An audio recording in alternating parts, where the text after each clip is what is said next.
Well, hello and welcome back to Jones Financial Talk. This is Nick Jones from Jones and Associates Premier Financial Solutions. Listeners, as always, if you'd like more information about you here on this fine show that Mr. Tony Shore and I produce weekly, you can go to our website at jonesfinancialtalk.com. You can subscribe to this great program on Apple Podcasts and Spotify or Google Podcasts and even Amazon Music. And you can request topics that you'd like for us to cover, like the one that we have today. It is very common for clients to reach out to me and ask me specific questions that concern Social Security. And every single year, we do at least a couple of shows on this topic because things can change. And for the people that are not pulling Social Security yet, there's just tons of questions that can be asked. And so during our episode today, we're going to dive into some of those updated Social Security nuances that you would want to know about to make sure that the payment that you receive is going to be as large as possible. And so, Mr. Shore, how are you doing today? And hopefully that's going to be a good topic for us to discuss. Well, it sounds like a great topic, Nick, and I'm doing good. I love being here with you each week. You know that. And I want to tell our listeners out there, we're actually pre-recording the show. We'll be full disclosure there. We're recording today on Halloween. So it is Halloween on the day we're recording the show. One of my favorite holidays. How about you, Nick? Are you getting dressed up? Are you going to a costume party or anything? No, I'm just going to stay home and eat lots of candy. I'm going to eat lots and lots of candy. I am, unfortunately, I do have a little sugar bug and I love it. So that's going to happen. Oh, okay. Sure, it's going to happen. You're going to hand out candy. Do you get trick-or-treaters where you live? We don't get many. We're a little ways out of town, but that's right. We will have a good time for sure. There was a nice Good. little Halloween celebration this weekend for younger kids in our town of Jacksonville, and it was fun seeing all the cool costumes and the kids running around this weekend. So that was kind of fun for them. The younger ones get to do that. Yeah, it's fun. I remember when my kids were younger, it was always fun dressing them up, going trick-or-treating. Now my neighbors and I get together we live in a cul-de-sac, so we get together in one person's driveway and set up tables. We all hand out candy together. We have a fire pit. We have food. So it's pretty fun. Nice. That's great. That's great. Yeah. So Well, go ahead. I was going to say, you want to get done with the show with me so you can get on to the festivities then, it sounds like, Tony. Yeah, got to set up once we're done. As soon as I'm done recording today, I got to go out there and start getting ready. Although there's an inch of snow on the ground here in Minnesota. Wow. You're getting the weather. You're getting the weather already. Already. It's already winter. I don't know why I live here sometimes, I got to move out to Oregon for better weather. How about that? Come visit us. Come visit us. Yeah. All right. Well, this is a great topic. Leave no Social Security stone unturned. I think it's going to be a good one.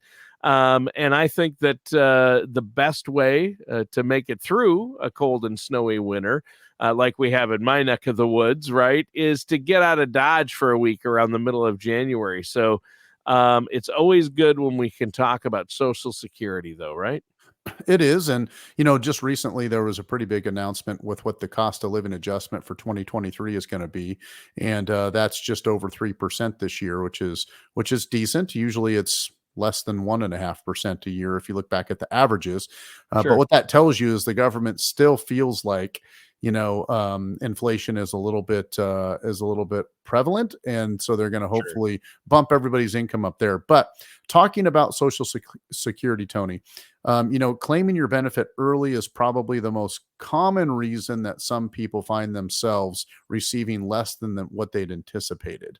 And you can start taking Social Security as early as the age of 62. That's when it's allowed. Typically, the payment that you're going to receive is probably going to have somewhere around a 30% reduction than if you would have waited to your full retirement age. And for most of our listeners, a full retirement age is somewhere between the ages of 66 and 67, depending on the year that they were born. And then on the flip side to that, as many people may or may not know, 70 is the highest age when you could start pulling the Social Security benefit, and that's when yours would ultimately be the highest if you were willing to wait until then. Well, I can think of few better reasons to work closely with somebody like yourself, a financial professional, than filing for Social Security, especially at an age that makes the most sense for you with your overall financial strategy and trying to figure out that on your own. Why do it? I know you have software that you can put people's personal information in, and you'll run that software, help them find that sweet spot of when to file. Yeah, that's exactly correct. And it's interesting. This is probably one of the number one topics that I run into with new clients and prospects. Um, Thinking about the age that they're going to pull Social Security. Many people retire before they plan to take Social Security. So if they retire at 62, for instance, many people just have it set in their mind that they're not going to pull any benefit until they're 67, for instance, Tony. And you are correct. When I sit down and do the numbers with them and we figure out what the difference would be by just taking Social Security now versus later, it can have huge implications on what they're going to ultimately decide. Many people are caught off guard by the size of their Social Security payment because they just have neglected to factor in things about their earnings. And to remind everyone, your Social Security payment is calculated using your 35 highest earning years of your career.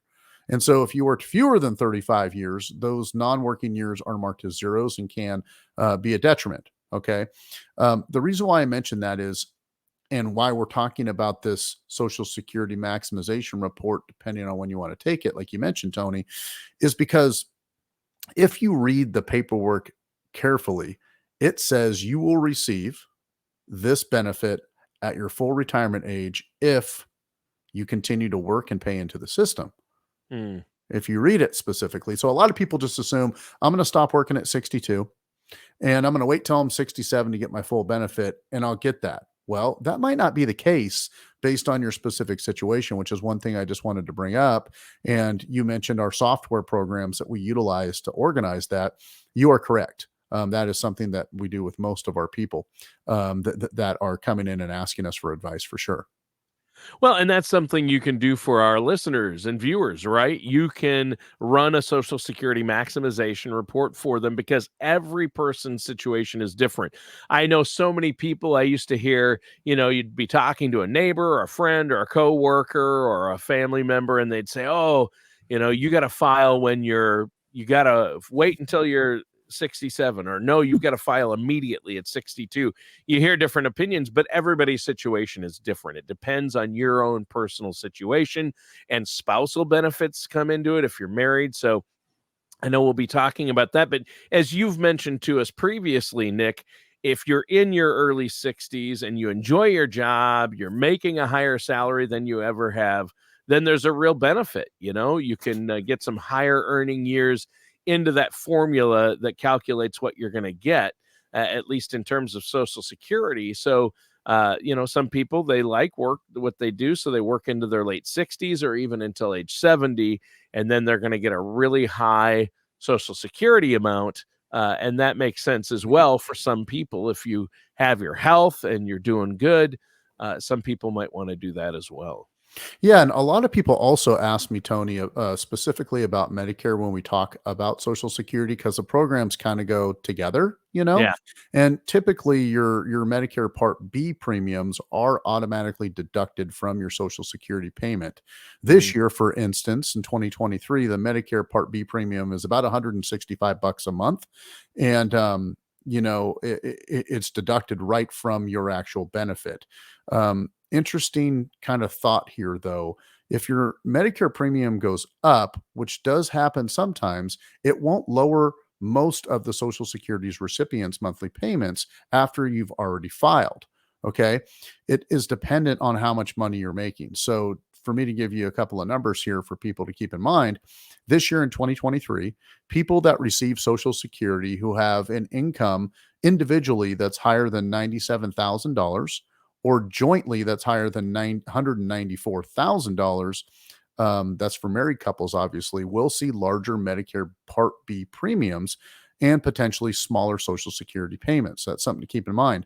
And for many people, having their Medicare Part B premium taken directly out of that Social Security monthly paycheck is very, very convenient, right? But it does mean that the size of that monthly payment will be a little smaller. So Sure. take that into account, listeners. Sure. So, does what you just mentioned there, Nick, about Medicare Part D or Part B also apply to Medicare Part D? Kind of, I would say. And so Social Security recipients can choose to have their Medicare Part D premium taken out of Social Security payments. Right now, we're in that PDP season where people are actively looking at maybe changing those plans. But Medicare Part D premiums are determined by your income. And so the more you make, the more you're going to pay for this particular prescription drug coverage, during that time. Um, and here's the kind of sort of part, Tony. Sure. Medicare Part D premiums aren't automatically taken out of your Social Security payments like Medicare Part B are. Rather, you can request to have those Part D drug plan costs be deducted on your behalf. Okay.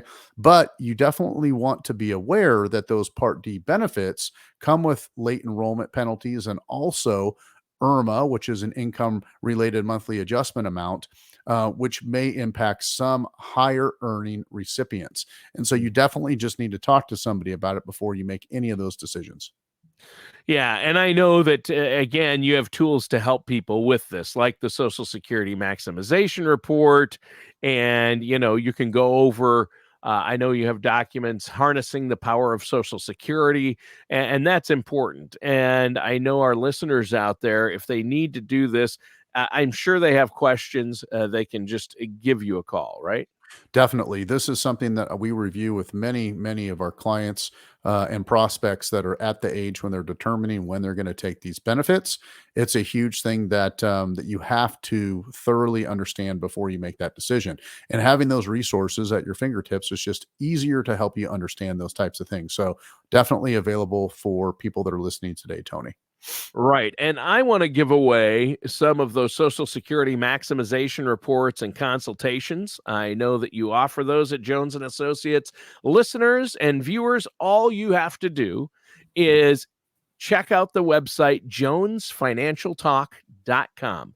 And at that site, you can not only listen to this show and past shows, but there's a contact form there. You can contact Nick and his team at Jones and Associates, and they will get back to you, and you can set up a complimentary, no charge, no obligation consultation and get that Social Security maximization report run.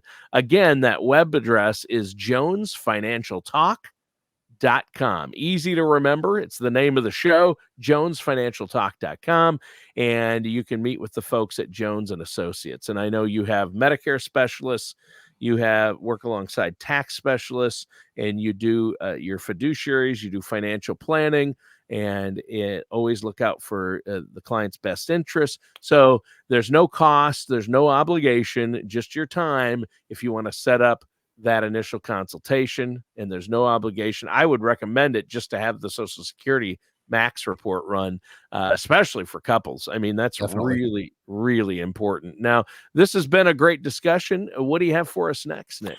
So, as with everything, we usually bring up one word that most people don't like, and that is Okay. tax. That is taxes. Uh-oh. So, depending on the income sources that you have in addition to Social Security, like your retirement accounts and pensions or rental income, you may end up paying some taxes on your Social Security. There are 11 states today that actually charge taxable income if you live there on Social Security. And then the federal government does obviously charge taxes as well. And a lot of people are floored by that when we talk about it. They say, Yeah, a wait a lot of minute. people a lot of people don't think that their Social Security can be taxed, That's and it right. is frustrating. It shouldn't be. It's basically a tax you're paying into and paying into annuity, and when you get that money back, initially they said they wouldn't tax it, but they do tax it up to how much? It depends on how much money you make, but you could pay taxes on up to 85% of your monthly benefit that you get And that's federally. federal tax. That's federal tax. And so the Now break even is somewhere around 25 to $35,000. If you make more than that, that's what's going to determine if you're how much you're going to pay of your benefit to federal taxation. Every state's a little different, Tony. In the state of Oregon, our residents are lucky enough that they do not have to pay state income tax on their So there's Social no Security. state taxes on Social Security in Oregon. That's exactly correct. And so Yeah. that's a great point. A lot of people, when they decide to retire, think about moving to a different state, Right. right? For whatever reasons. Every single state has different tax rules and tax laws. And you might be moving to a state because you think they have low income tax, but what if they tax Social Security in the state that you're coming from doesn't Yeah. tax Social Security, and that's a huge Right. part of your actual income. So that's just one So example stay where in you would Oregon want. is Yep, basically what you're saying. yep, Retire to Oregon. yep. And and I'll help you if you do retire to Oregon. I'm in Southern Yes. Oregon, listeners. I'm right here, Yeah. right? Yeah. JonesFinancialTalk.com. Go check us out. So one thing I would mention here also is you can choose to have your federal income tax taken out of your Social Security payments if if you want them to.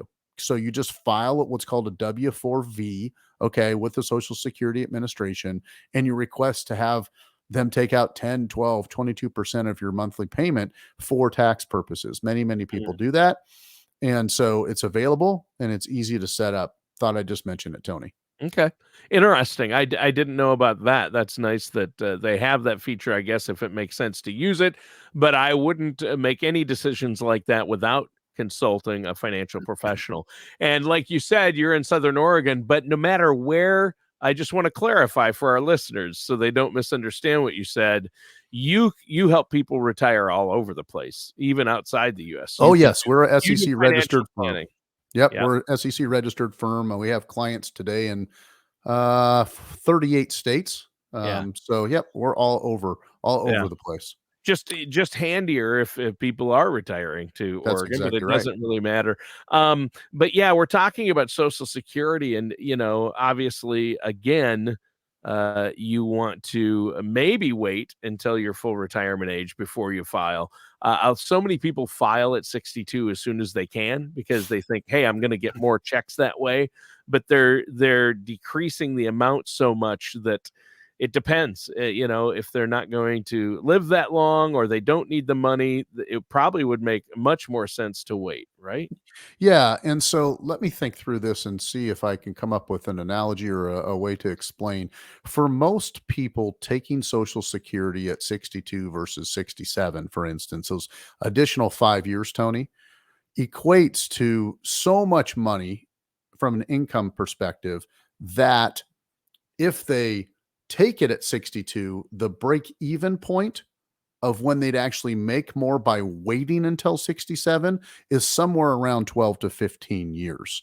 Meaning, if you take the money at 62, right, because you have taken 5 years of income early, it takes a while to make that back, even if you're going to make more on a monthly basis. Typically, it takes somewhere in the neighborhood of 12 to 15 years, your mid Sure. 70s or late 70s. But here's a catch that you just mentioned. If you are going to partially retire and still work part time, if you decide to take Social Security before your full retirement age, you are limited on how much you can make before you start getting deducted on a monthly basis for how much Social Security you got. Okay, So because you shouldn't take if you're 62 and you're going to keep working until you're 67 or 70. You should not take Social Security because they're just going to take it back. that's right. Because especially if you're going to work full time, but even part time, the number is really low, right? That It's you can. around $20,000 to $21,000 a year that you can make today Wow, without which is not much. incurring any kind of deduction from your monthly Social Security benefit. And it's extremely steep penalty if you go above it. It's like for every $2 you make, you lose $1 of your benefit on a Wow. monthly basis. And so, Tony, a couple things here. You're right. You don't want to take Social Security early and work full time and make more than $21,000 because if you do, you're just basically giving the money right back to the government. And so you just really need to understand what that threshold is. It does go up every single year. Okay. But the sweet spot is this. I often tell people if you're going to stop working full time and work part time, just make $20,000 a year. If you can just make that amount and you're happy making that amount, it's okay if you take your full Social Security benefit at the age of 62 because you'll get it all. Right. So You just have to make sure that you don't have excessive income over the limits. Otherwise, you're going to lose a portion of it. And that's just Yeah. something that you definitely want to know. Which is, yeah, it's another reason why you might want to wait until at least your full retirement age. But again, it depends on your situation. Yeah, it sure does. A lot of people also ask me about previous marriages and spouses. And I know that we've mentioned this on the show before, Tony, but interestingly enough, you can definitely pull and collect Social Security benefits on your ex spouse's work history. If you had been married for more than 10 years, okay, then you have the ability to draw off of their actual benefit. That's one of the totally legal ways that are built into Social Security today that do somewhat drain the system, but it's totally legal for you, if you got a divorce after somebody, to pull off of their benefit. And when you go to the Social Security Administration and talk to them about that, they will know what your ex spouse's benefit is to be able to help calculate if that makes sense or not. Hmm. You're not going to get your own benefit, okay, and that spousal Well, benefit. It's whichever one's going to be higher. But if your spouse made a lot more money than you, then that might be something you want to look through because um, throw a number out there. You usually get about a 50% spousal payout based on what you're going to get from Social Security from your ex's income. So if your benefit is $1,000 a month and theirs is $3,000 a month, by taking 50% of theirs, you're going to get 1,500 instead of the 1,000 that you have. sure. It's probably beneficial for you to ask Yeah. those questions with Social Security. There's lots of people actually that have not heard about that before. And when they come to our firm, even if they've already started taking Social Security and they find that information out, I tell them, call the Social Security Administration, schedule an appointment, and see if there can be an adjustment made. Some situations do allow for that, Tony. Wow. That's really important to note. So, what kind of information does a person need to file for Social Security using their ex spouse's work history? And does your ex spouse need to know, or does it affect their benefit? Actually, it doesn't affect their benefit and they won't even know. Okay. You Wow. you Okay. have to have enough information to be able to share that with the Social Security Administration, usually their name and birthday. And when you were married and where you were married is probably enough for you to Wow. ask the questions that you need to. They're not going to be notified. A lot of people ask that question. But if you have all the necessary documentation at their request, then this process takes no more than a half an hour to complete, honestly. Yeah. Wow. Okay. Well, this has been a great conversation so far. What do you have for us next? Yep. So let's just continue to talk about different things with Social Security. A lot of people want to utilize and spend down other accounts thinking of Social Security. If people have 401ks or IRAs, right? And depending on when you're pulling Social Security is going to help us determine what other accounts you might want to do, Sure. and how you're going to utilize that. So it's just in every conversation that you have with your financial advisor, most of what you should be talking about is the cash flow that you need on a monthly basis and how that's going to affect you. Remember that, when you have a cash reserve that can cover you for many, many years, you don't want to just give it away. And so that's a perfect example of when you would maybe consider taking Social Security earlier, right? I think of this as anybody that's got investment accounts, cash accounts, assets, if they start paying themselves from those assets instead of taking Social Security, they're just taking from their own assets in their own pocket. Maybe the answer is, if you need a certain amount of income to live on, is to not take any of your own assets and pull Social Security early. So, that's just the beginning of the conversation that you should be having with your advisor. You're going to be talking to them about lots of different instruments to use. You're going to consider CDs and bond interest and money from dividend paying stocks and, maybe selling some highly appreciated assets. But all of this is hopefully going to help your specific financial strategy, answering some of those questions. Yeah. Yeah. And again, it comes down to strategy and your own personal situation. That's really the bottom line here when it comes to when you should file, isn't it? That's definitely correct. And, there's, depending on your specific situation, there you could have a totally different conversation with what types of things you want to use in your portfolio to have supplemental income. I mean, if your goal is to retire at the age of 55 and you're not going to take Social Security until you're 70, well, maybe you need to utilize something like a 15-year period certain annuity that's going to pay you income for those 15 years before you're going to take Social Security. Ah, Um, okay. you know, Like and like creating your own personal pension. Exactly. And so there's so many different options that are available out there, and everybody's situation is going to be different. But there is also what I like to call, a way to figure out the puzzle. That's what I love about doing every single day with my clients is my clients come in and the last thing we're talking about is investments. What we're talking about is what are they trying to accomplish and achieve today? And Right.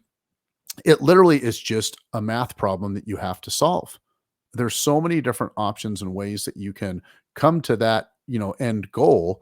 It's just how are you going to do that? And are you working with the right person that has the different ideas at their fingertips and can come up and give you some great ideas? I love it when I sit down with somebody for the first time and I say, after the first initial consultation, Tony, I hope that you got everything that you wanted to out of our meeting today. And usually they say, I got so much more I got to think about. You've just added so much more to my list. And Yeah. it's like, that's great. That's the idea, knowledge is key. Right. It's so powerful, right?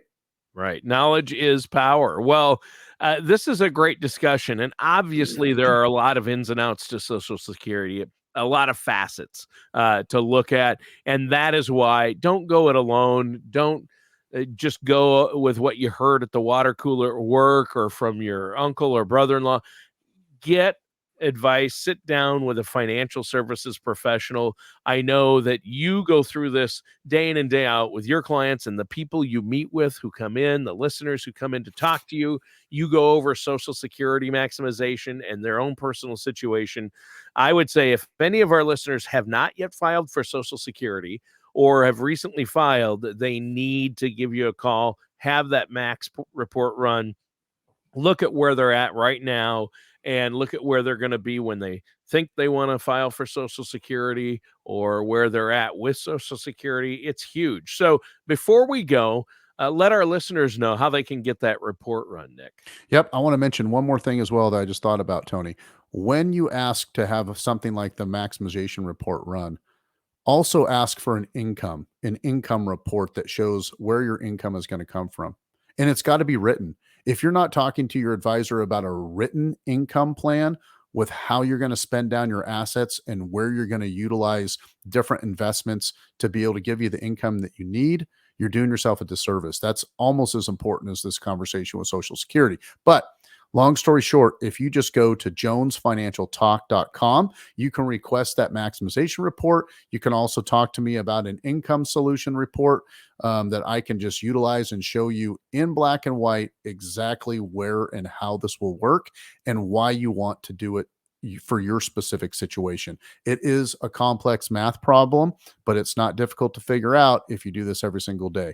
Take us up on it. Go to jonesfinancialtalk.com to ask us about those specific questions, please. All right. Well, thank you so much, Nick. And listeners, that does it for today's episode of Jones Financial Talk.